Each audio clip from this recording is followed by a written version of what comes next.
Good afternoon, everyone. On behalf of Bug Crowd and CA at the Cybersecurity Theater, excited to have this amazing discussion on Assured Identity Mobile-Derived Credentials, also known as Purebred. On today's panel, we will have Brandon Iske, Mobile and Identity Innovation Lead at DISA, as well as Jeremy Corey, Chief Cyber Innovations and Assured Identity at DISA. Brandon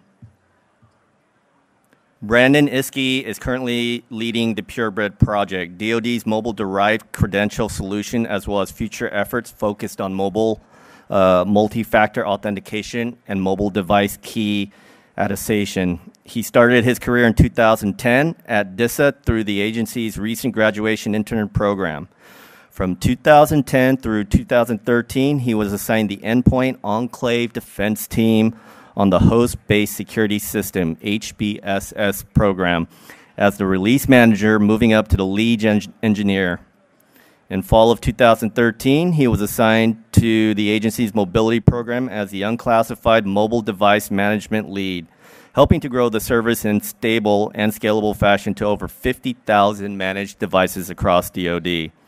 He was promoted in early 2016 and became the DoD Mobility Unclassified Capability, the DMUC program lead, which oversaw unclassified mobile device approvals, mobile device management, mobile VPN gateway, mobile apps, mobile threat detection, and DMUC's implementation of derived credentials. In 2017, he was selected to join the Cyber Directorate's innovation cell focused on assured identity. Please give a round of applause for Brian Iske.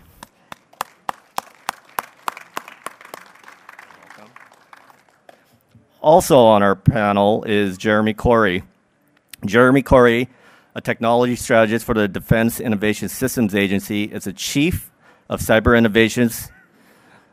In this position, he leads a team of talented engineers and scientists in executing technical reconnaissance reviews and assessments of critical and promising cyber technology solutions for existing and future DISA programs supporting the defense cyber operations, leveraging experience from managing the DoD public key enablement team responsible for supporting the DoD and federal partners in enabling the use of the DoD public key infrastructure, or PKI. Jeremy is currently leading the agency's Assured Identity Initiative for how federal organizations and agencies will identify and authenticate people and devices in evolving mobile environments. Prior to his current assignment, Jeremy served as a subject matter expert in digital forensic investigations and conducted forensic analysis and investigation in support of DISA, in support of the DISA Office of DIG related caseworks.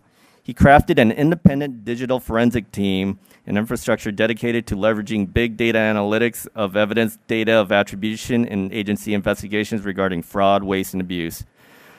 Jeremy is a graduate of Johns Hopkins University, Whitting School of Engineering on an NSA scholarship where he earned a Master's of Science in Security Informatics and focused in digital forensics. Jeremy has led various information security related roles and organizations within federal service from 1999 to 2012. He briefly left public service to partner in a small startup company providing information security professional services from 2007 to 2008. Jeremy is a federal CIO certificate recipient and earned his Bachelor of Science degree in Information Systems Management from the University of Maryland, Baltimore County, and he is certified information systems security professional. Please give me a round of applause for Jeremy Corey.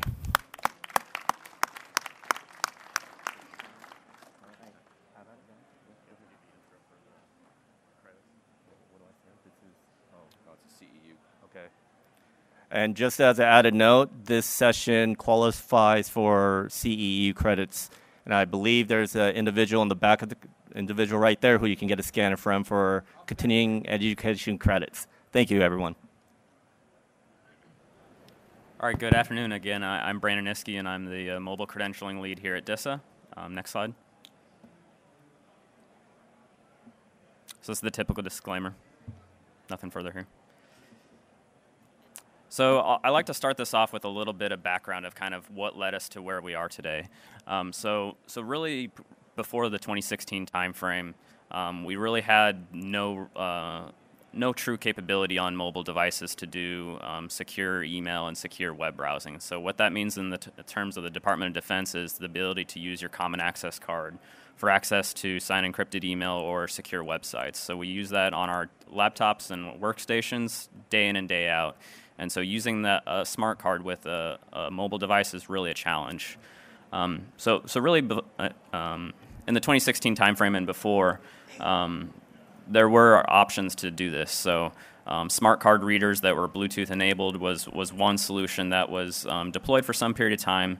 These tended to be very expensive, kind of cumbersome to use, and just not really had a positive user experience. We also looked at other alternatives, micro SD card HSMs, and as you know, some leading platforms don't necessarily support SD cards, so there was limited use of that and limited functionality. So again, in the 2016 timeframe is really where we started to see, the transition really to the drive to really directly issue credentials to mobile devices. And so that's where the term derived credentials really started to become a standard. And so from our perspective, we started to look at this to be able to issue credentials directly to NIAP certified devices. NIAP being a common criteria program for the U.S. government to certify devices that can securely store mobile credentials. So this kicked off really in the 2014 timeframe. That's when we really started to start to begin the research and the development of what kind of our fundamentals or solution requirements were for this. Basically, within a year, we had an industry day in October of 2015, and that was where we really presented to industry what kind of requirements we were looking for in a derived credential solution to support DoD use case. And at that time, that was really when we first introed Purebred. And so at that time, there really wasn't any capability in the commercial space to fully support all of the requirements we met or that we defined. So later on, within about a year of developing based off of those solution fundamentals, we had our 1.0 capability that was really pretty much fully functional in the December 2016 timeframe. So what is Purebred? So Purebred, at the end of the day, really allows you to be able to do sign encrypted email on your mobile device as well as secure browsing without actually having to consistently use your common access card. We provide a secure over-the-air credentialing process through a series of one-time passwords and user demonstration of the common access card. Purebred is comprised of a key management server and a series of registration applications, so we support all the major platforms, and I'll go into that a little further here. But we provide the ability to do new certificate enrollment as well as recovery of escrowed encryption keys.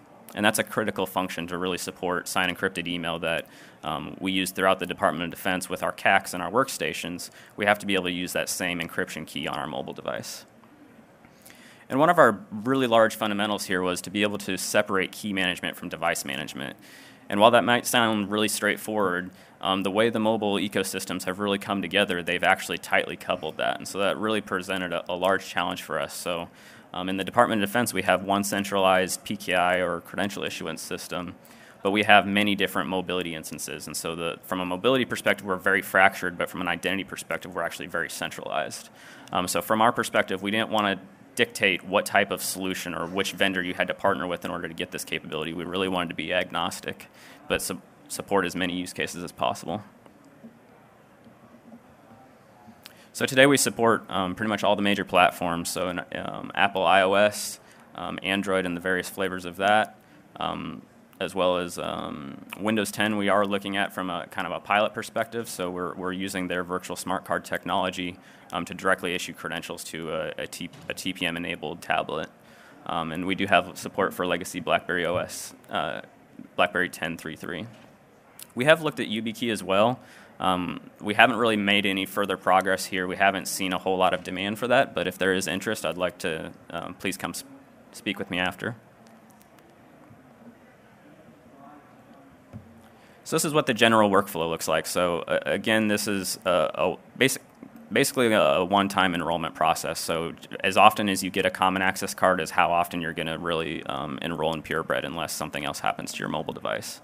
But basically, this is what the general workflow looks like. So it starts off, you're usually either in person or over the phone talking to a Purebred agent. And so a Purebred agent is a trusted role that is granted through the DoD PKI to be able to credential and enroll mobile devices.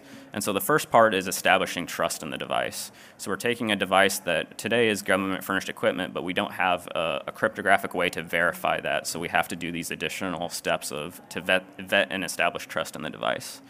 So the first step here is to enter the agent's EDIPI. So this is the identifier that's a 10-digit number that everyone has on the back of their common access card. And so really this ties the entire enrollment session to the trusted agent that you're working with. So the first step would be to enter that agent's EDIPI. The next step is a pre-enrollment one-time password. And so this is a functionality to prevent spam as well as further strengthen the enrollment process. So the first one-time password here is basically going to harvest the serial number of the device and then post that to our server. The next step is the enrollment step. And here you'll basically, with the user and the trusted agent, we're comparing the serial number and the hash of a certificate that's been submitted to the device. And so what we're doing here is this is the human attestation of really saying what we're about to credential is the device we're expecting and that there's not any kind of man in the middle or any other impersonation going on here. So once you've validated the serial number and that the hash align, that's where the last enrollment one-time password is entered. And once that process is complete, basically the device is credentialed under DoD PKI, so it has a device credential. The next step is the user personalization. So at this point, basically, the work with the agent is done. We've established trust in the device, and it has a device credential. So the final step is the user actually demonstrating the possession and usage of their common access card. So they'll go to the Purebred portal, they'll find their device entry that has been assigned by the Purebred agent, and they'll get their final one-time password. And so they'll hit download configuration, and they'll get a new identity and signing credential as well as their current recovered encryption key. And then if they elect, they can generate a second one-time password here and click recover keys, so that would give them option to recover up to 3 encryption keys. So if you have, for instance, some very old email in your account that you'd like to be able to decrypt, certain platforms do support that functionality out of the box. So again, this really highlights that we've taken what was previously a very manual process of 45 minutes to 2 hours to be able to generate credentials and sideload them on a device and really get it down to a 5 to 15 minute process to credential this really at scale.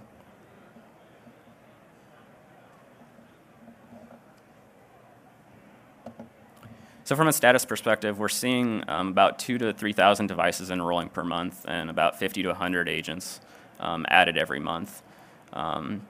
We aim to release quarterly updates as functionality is needed. Also, as we grow, we've learned lessons along the way. We do have a lot of challenges with multi-persona users and the ability to sort those. So we're always looking to improve on that based on lessons learned. For our roadmap, we're focused on continuing to enhance the service.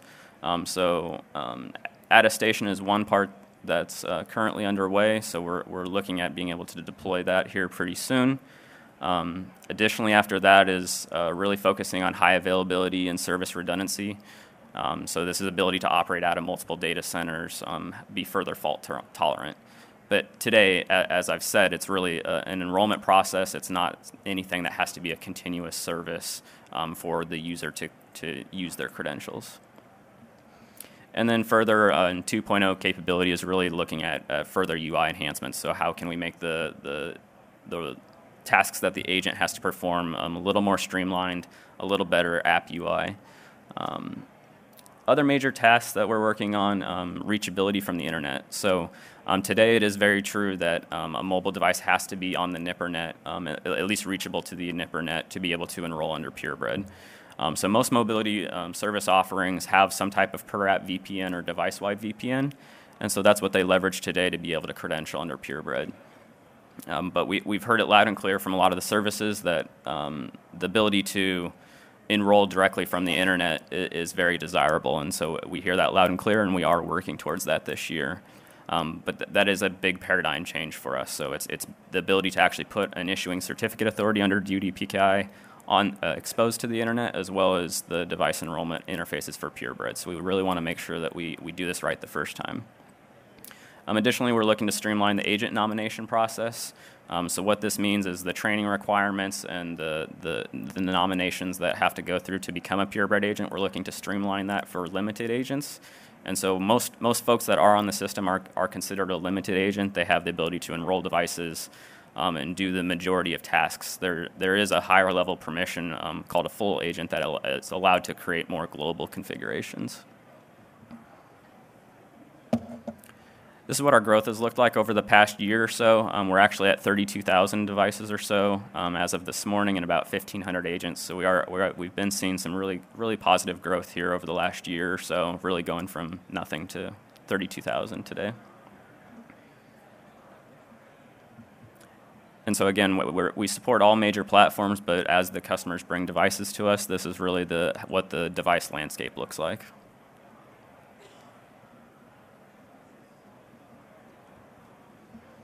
The other piece I like to highlight in this presentation is really what this kind of the so what for the mission partner.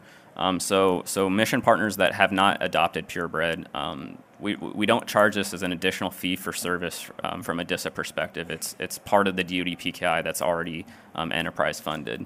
But what there is to consider is the indirect costs, and so that's what we have highlighted here.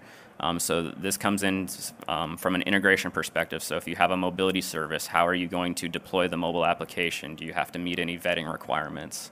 Configuring policies around how you're going to deploy the Purebred registration app, as well as the agent staffing. So who's going to do the enrollments? And in many cases, we see that you already have a service desk organization that's already supporting mobile devices. In many cases, it's the ability to add that scope to them to be able to, if they're already enrolling devices in an MDM or EMM, that they could also do the Purebred enrollment.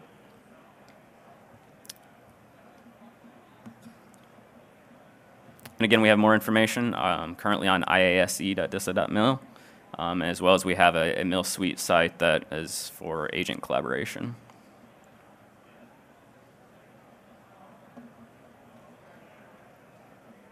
And that's it. That'll conclude my presentation. I'll now hand it over to Jeremy, and then we'll take some questions at the end. Does that sound good? All right.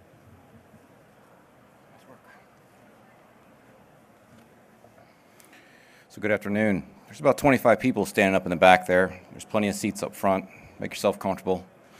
Don't be shy. Happy hour's not for another 2 hours. So come on. Look, everyone's so shy. I'm going to wait till someone decides to sit down. All right.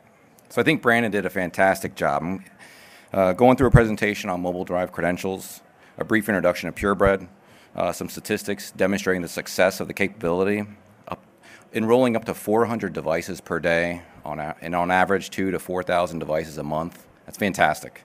So I think it's been a great run. Having an understanding where we've been, what we've done, we're going to spend the rest of this session talking about where we intend to go and what we envision.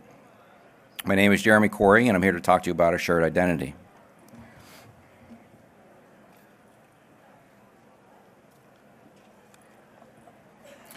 As an overarching initiative, our objective was to replace or augment the Common Access Card for logical access to network or local resources.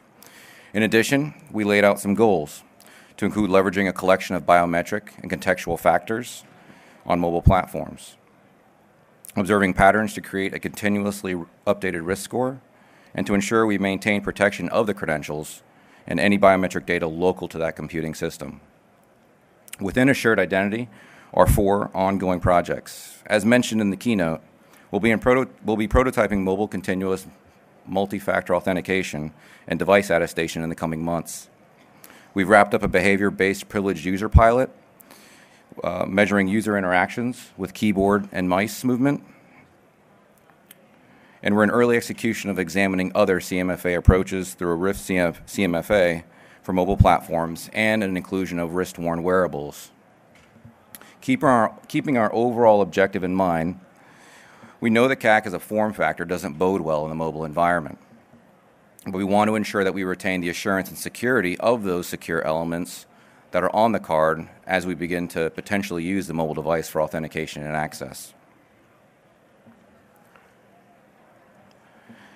As part of our 18-month prototype, we aim to enhance Purebred issued credentials with hardware attestation. This is a mechanism to provide cryptographically signed and encrypted data that describes the security state of the device that's bound to receive these credentials. The mechanism, in the form of a token, will assert various information about the device, whether it's hardware and firmware versions, operating system versions, unique device IDs, hashed verification keys of boot state, and a trusted location. From a usability perspective, we're exploring alternative mechanisms to protecting the credentials, relying on CMFA versus the fundamental knowing of a secret or PIN. And lastly, working with our NSA counterparts, we're extracting security requirements from the mobile device fundamentals and wireless LAN protection profiles for potentially creating a lower-level system-on-a-chip protection profile.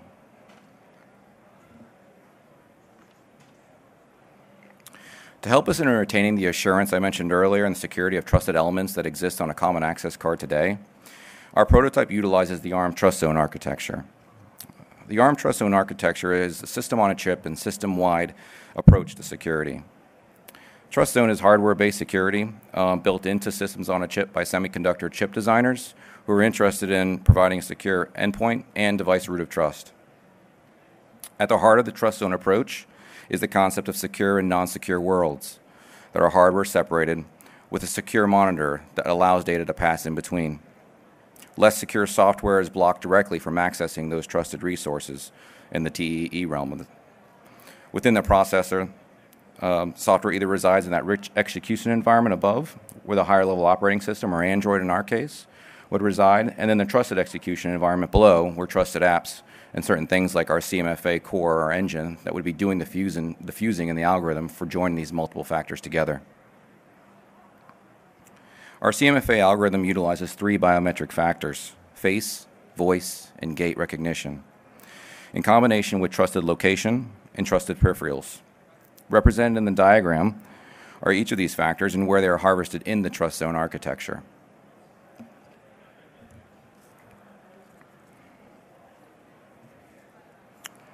From a hardware attestation perspective and a token cryptographically signed and encrypted, we've modified Purebred to leverage the token and enable us to obtain stronger validation of the device. Using the same diagram from Brandon's presentation, we represent and highlight the enrollment view and the eyes-on validation of the device serial number during enrollment. Instead of relying on the human to validate that serial number, a hardware attestation token will provide us provable knowledge that the device is genuine in a secure state to be enrolled. As I mentioned earlier, there are different components that exist in the token.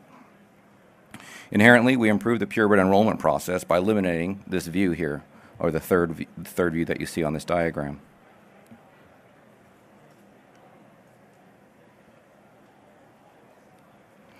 As mentioned before, we aim to leverage 3 biometric factors for this prototype. These are represented in the table above as verifiers. In addition, there's also 4 contextual factors listed there, 2 of which we aim to demonstrate in this prototype in coming months. For each of the verifiers, you can see which of the sensors native to the mobile device are going to be providing those abilities.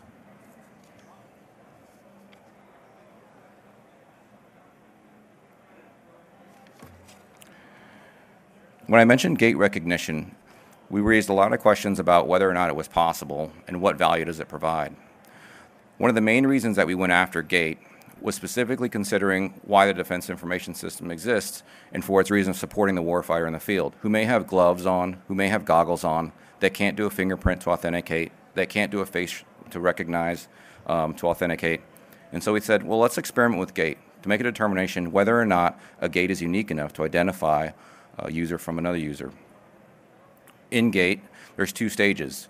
The first stage is just recognizing that somebody is walking. In our prototype, we're constrained in a use case where the phone or the device has to reside in a front left or right pocket. Again, this is an experiment, so we have to have some type of parameters here. Secondly, once the phone or device realizes that someone is walking, it's the recognition of that gait, the matching or the pattern. The recognition and the pattern matching is a lot of processing cycles and bears a question on whether or not we have a power consumption issue. To alleviate this, we're leveraging a low-power island. Again, all this native to commercial products that are coming into the devices today in the market. It was the ability to work with a chipset manufacturer to understand what components exist in these chipsets and how we could better leverage them for our use cases. We found this to be the innovative part of this project. So I mentioned CMFA, I mentioned hardware attestation and establishing that device root of trust at time of enrollment. So how does it all come together? In our production pilot that we planned, I'm going to walk you through a little bit of what the primary use case is for this project. Our prototype will end in a user production pilot with the primary use case of a user using his phone as a token to authenticate or logically access his office workstation. The diagram depicts a user entering the vicinity of his PC. The phone and PC automatically establish a low-energy Bluetooth connection. The user will demonstrate intent to log in by pressing the spacebar, upon which the PC will send a notification of the BLE connection to the phone. Upon receiving the notification on the phone, the user can select yes or no to log in to unlock the PC. At this point, the CMFA score is checked to ensure it meets the desired threshold. Again, this threshold is predetermined by the organization for which we're prototyping or piloting with. This can be dialed back or forward. This is part of the experiment to determine what we feel is sufficient enough. Checking the CMFA score to make sure that it meets the desired threshold determines whether or not the user of the derived credential for which can be used to log in. This is that difference in fundamental shift from knowing a secret or PIN to determining whether or not there's enough uniqueness that has been identified from different factors that we've collected, both biometric and contextual, to allow you access to those credentials that will be used to log into the workstation. If the score is not high enough, the user then would be prompted to do a hard authentication, such as apply a fingerprint or apply a face to be recognized to raise that score to the sufficient threshold.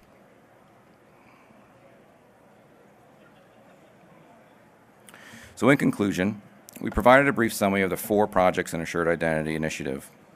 We emphasized the objective to augment or replace the Common Access Card for logical access, talked about how we intend to practice that in a demonstration of our pilot.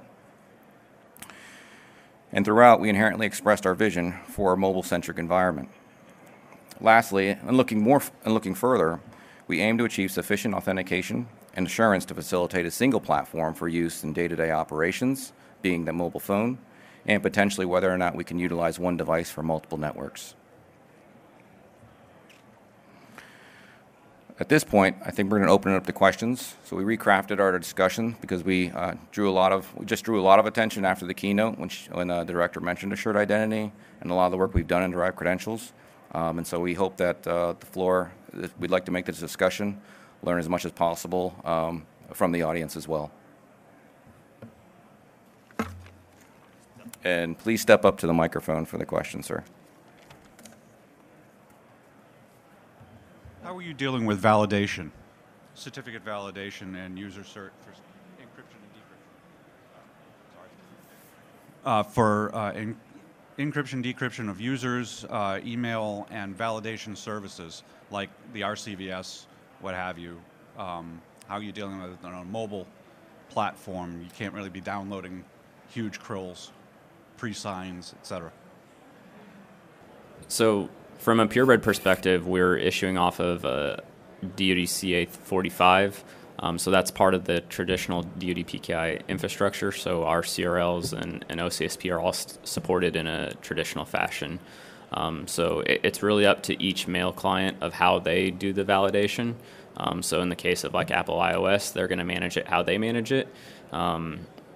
On Samsung devices, for example, with their native mail client, they're going to have their own functionality as well. So I can't really comment on it particularly other than it's in a standards way that has always been done. But it's, again, up to the application of how they validate. Any other questions? And if you could introduce yourself, please. Yeah, hi, this is Andrew Sheedy with HID. Question on the, I guess, mobile virtual smart card concept that you showed at the end. How are you securing the PIN across that Bluetooth channel? So if you're entering the PIN on the keyboard of the device, that presumably is being validated on the mobile device. How are you securing that PIN on that traffic channel? So we're not entering a PIN on a mobile device in that authentication attempt. I'll go back for reference for the crowd. The interaction between the PC and the phone, when the PC summons the phone to essentially request access to authenticate, it's simply a binary yes or no that a score has been reached, a sufficient score, a CMFA score has been reached on the device. The device then allows its credential to be unlocked that sits in the container, but no PIN is going across. So there's devil in the details here, and we didn't want to get too deep, but so we're not just simply relying on low energy Bluetooth, even in secure mode. And so at the time of the session, we're building a TLS layer on top of that Bluetooth or that BLE to add or to mitigate some of the undesired behaviors of low energy Bluetooth. Do you want to go into any of the mini driver details of Windows, or? If you'd like to. Yes, I think what we'll further see in this prototype is that there'll be a Windows agent, so some type of mini driver that would basically present the credentials on the mobile device in a similar way of presenting them to Windows under CAPI, just like a smart card. So the PIN prompt piece usually comes, I believe, from the mini driver at a lower level in the Windows system.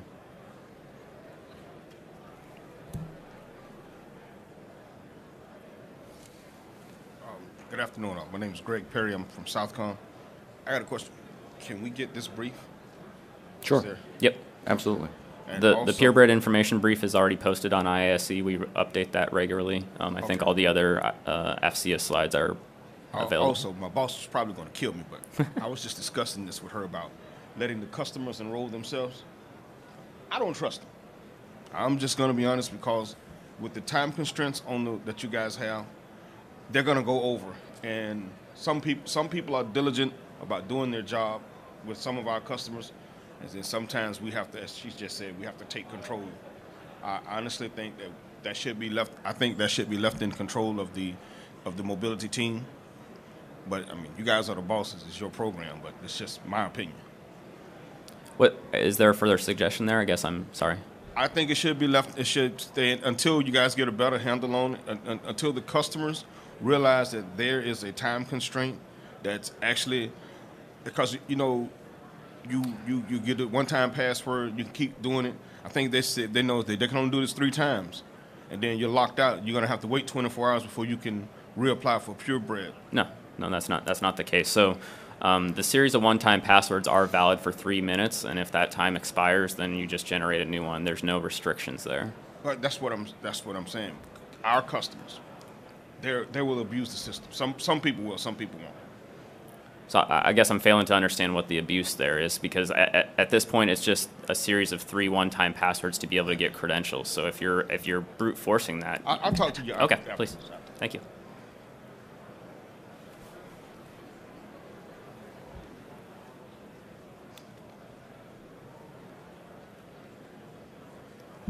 Clement, DHS. So, how do you support BYOD with bring your own devices? Do you guys support that? So at this time we do not. From a security perspective, we still only issue to government furnished equipment, and I think that's really from a policy perspective.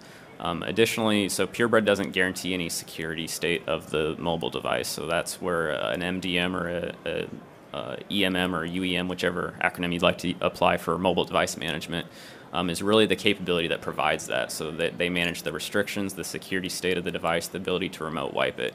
So we still have to assert that the user is responsible for maintaining positive control of their mobile device, just like they do with a token or a smart card.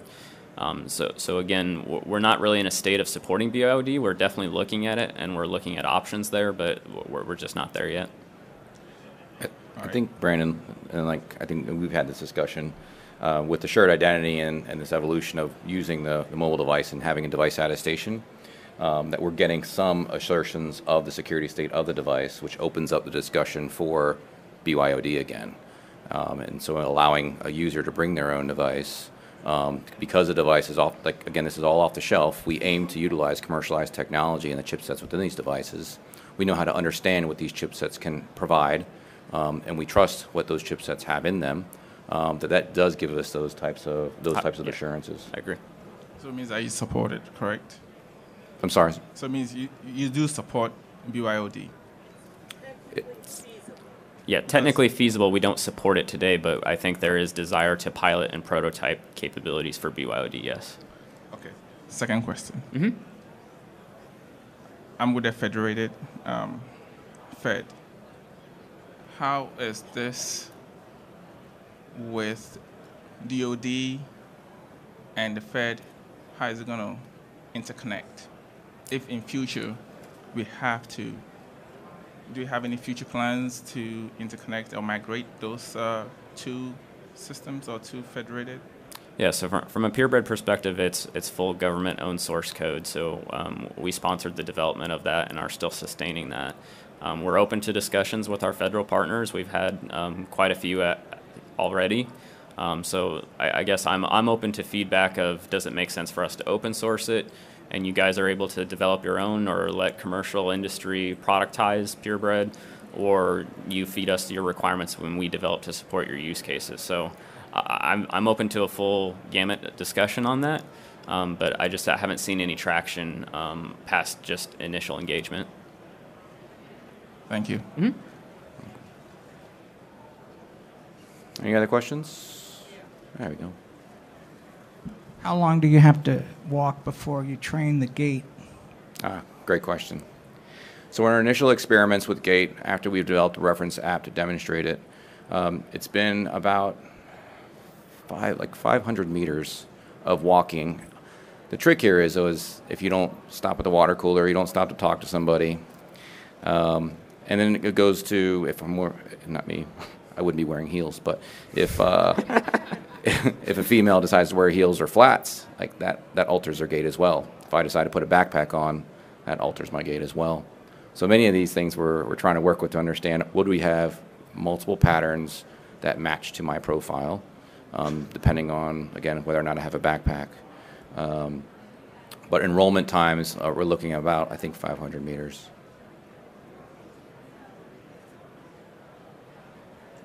Any other questions? Please. Tim Olson with IBM. How do you protect the personally identifying data that you're generating, like the gate? Sure. So I mentioned earlier, one of the main goals of this was to ensure that we're protecting and securing any information that's harvested on the device. So we're utilizing much of the same policy that we have today, that's relying on the secure elements that are within these mobile devices. This is where we store our derived credentials today. We issue them and leverage these, whether it's hardware or software, we leverage these containers. The same goes for this type of biometric information that we're collecting. Where does the device store your fingerprint today? Right, that's native to the provider, whether it's iOS or Android. How are they storing your face when you're doing face recognition? It's all native to the device, and so we're leveraging the exact same things that the commercial sector offers us today. And I'll just highlight on there, so it's not validating that as an external service. It's all on-device learning and privacy preserving, as the commercial industry is leading the way on as well.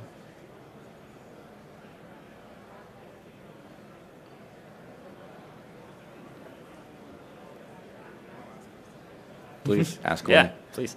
So you just mentioned some about storage of credentials and certificates, right? So is there a repository that if in case we have to renew our CAC or we have to renew our PIVs and the encrypted, because we have to encrypt all our data, if you have a new CAC, your encryption is lost, you have a new credentials on there. Is there a repository that we can go and get all our old encryption keys or anything with derived credentials? Yep. So Thank you. the process really for when you get a new common access card is on most devices, it's a simple generate a new personalization one-time password, and you'll get a refreshed identity and signing credential, as well as recover your latest encryption key. So as you get a new CAC, you would have a new encryption key.